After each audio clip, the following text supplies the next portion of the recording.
ଦେଖନ୍ତୁ ଆଜି ମୁଁ ପ୍ରଥମେ ଆମର ସମସ୍ତ ସଦସ୍ୟଙ୍କୁ ମୁଁ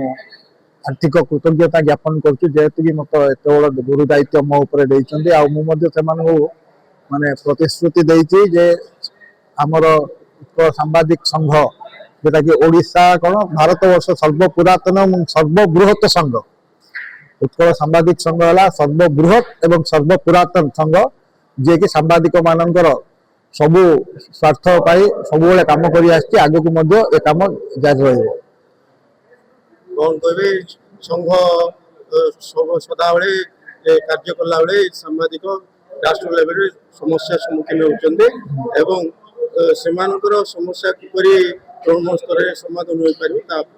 ନିଶ୍ଚିତ ଭାବେ ଆମେ ତା ଉପରେ ଆଜି ବିଚାର କରାଯାଇଛି ଏବଂ ଆଲୋଚନା ପର୍ଯ୍ୟାଲୋଚନା ହେଇଛି ଯେ ଯେଉଁ ସାମ୍ବାଦିକମାନେ ଗ୍ରାମାଞ୍ଚଳରେ ଏବଂ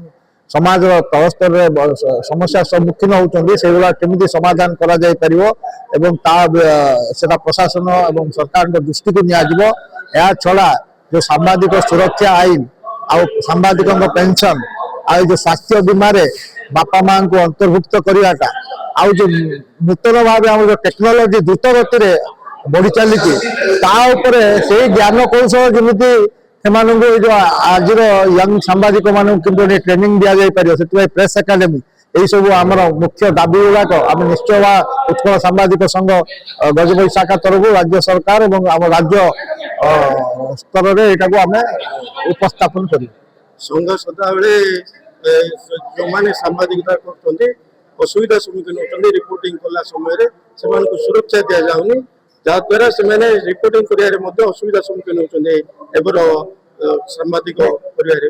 ସେଇଟା ତ ଆମର ମୁଖ୍ୟ ଦାବି ବହୁ ବର୍ଷ ହେଲା ରହିଆସିଛି ଯେ ସାମ୍ବାଦିକ ସୁରକ୍ଷା ଆଇନକୁ ଶୀଘ୍ର ଲାଗୁ କରାଯାଉ କାରଣ ସାମ୍ବାଦିକ କାର୍ଯ୍ୟକ୍ରମ କଲାବେଳେ ସେମାନଙ୍କ କାର୍ଯ୍ୟକାରୀ ସାମ୍ବାଦିକମାନେ ନିଜର କାର୍ଯ୍ୟ କଲାବେଳେ ବହୁତ ଅସୁବିଧାର ସମ୍ମୁଖୀନ ହେଉଛନ୍ତି ସେମାନଙ୍କୁ ମିଥ୍ୟା ମାମଲାରେ ଫସାଯାଉଛି ସେମାନଙ୍କୁ ବିଭିନ୍ନ ପ୍ରକାର ହଇରାଣ ହରକତ କରାଯାଉଛି ସୋ ସେଥିରୁ ଯେପରି ଡାକ୍ତରମାନଙ୍କୁ ହସ୍ପିଟାଲ ଭିତରେ ସୁରକ୍ଷା ପାଇଁ ଗଭର୍ଣ୍ଣମେଣ୍ଟ ଆଇନ ଆଣିଲା ସେହିପରି ସାମ୍ବାଦିକ କାର୍ଯ୍ୟରତ ସାମ୍ବାଦିକମାନେ ତାଙ୍କ କାର୍ଯ୍ୟ କରିବା ଟାଇମରେ ଯେପରି ଅସୁବିଧାର ସମ୍ମୁଖୀନ ହେବନି ସେଥିପାଇଁ ସାମ୍ବାଦିକ ସୁରକ୍ଷା ଆଇନର ଏକ ଜରୁରୀ ଅଛି ଏଇଟା ଯଥାଶୀଘ୍ର ଆମେ ଦୃଢ଼ ଦାବି ଅଛି ସରକାର ଏଟାକୁ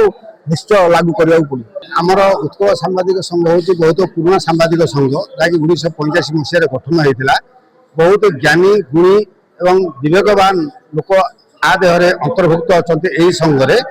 ଆଜି ଯେଉଁ ଆମର ଗଜପତି ଜିଲ୍ଲାର ଆମର ଯେଉଁ ରାଧାରାଣୀ କଲ୍ୟାଣୀ ମଣ୍ଡପରେ ଯେଉଁ ଆମର କାର୍ଯ୍ୟକାରିଣୀ ବୈଠକ ଏବଂ ଆଲୋଚନା ବୈଠକ ଅନୁଷ୍ଠିତ ହୋଇଥିଲା ବହୁତ ସୁନ୍ଦର ଭାବରେ ଅନୁଷ୍ଠିତ ହୋଇଥିଲା ଏବଂ ବହୁତ ଗୁଡ଼ାଏ ଆମର ସଦସ୍ୟ ଆ ଦେହରେ ଅନ୍ତର୍ଭୁକ୍ତ ଥିଲେ ଏବଂ ଜ୍ଞାନୀ ଗୁଣୀ ଯେଉଁମାନେ କି ଆମର ପାଳାଖେମୁଣ୍ଡର ବିଜ୍ଞ ଲୋକ